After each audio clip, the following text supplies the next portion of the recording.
Different people have different ways of venting.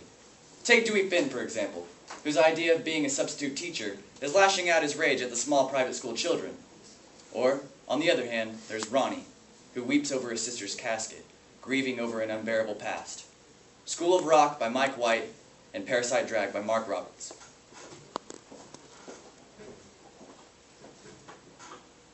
You want me to teach you something? Oh, you want to learn something? Okay. Here's a useful lesson for you. Give up. Just quit. And I'll tell you why. In life, you can't win. I mean, yeah, you can try. But you're gonna lose. Big time. Because the world is run by the man. Oh, you don't know the man? Oh, the man's everywhere. Down the hall, in the White House, Principal Mullins.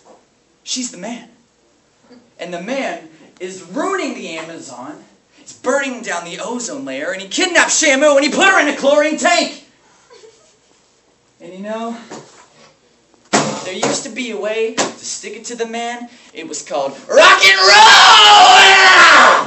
Yeah! But oh no. The man had to ruin that too with a little something called MTV. So stop wasting your time trying to make anything cool or pure or awesome. Because the man is just going to call you a fat, washed-up loser and crush your soul. So do yourselves a favor and just give up.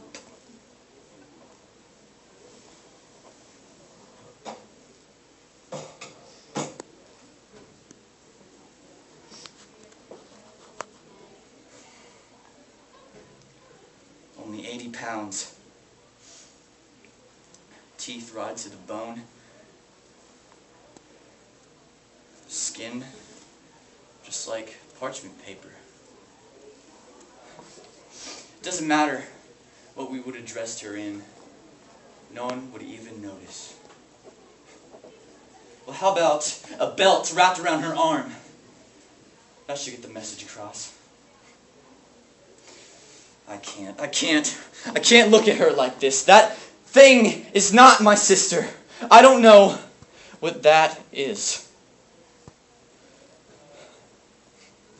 My father raised a family, made sure his children were fed and clothed, even took on a second job to make sure we didn't starve.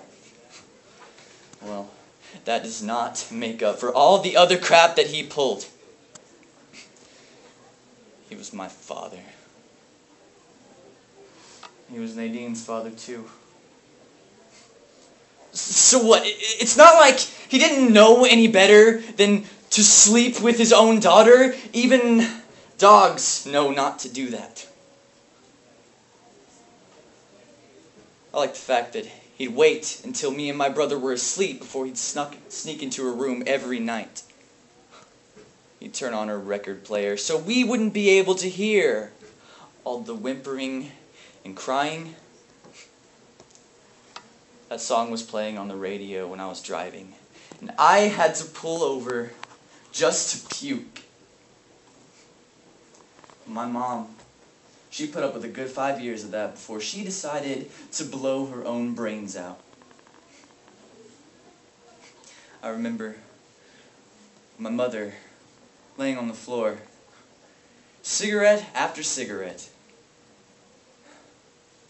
Belt marks across my legs. Nadine hiding in the garage. I remember walking in on my mother in the bathroom, taking a steak knife to her legs. Blood all over the bath mat. Her eyes wild.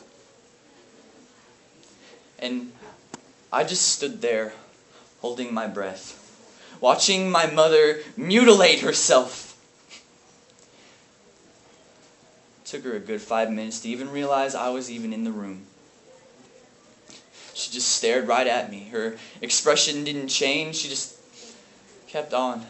She just kept on taking chunks out of herself. I knew I had to get far away after that. I knew I had to leave. But not before I took an ashtray to my father's head. Not before I beat the living daylights out of him and threw him out of the house. My own father. And after that, I left. I went far, far away. And from then on, I believe that Nadine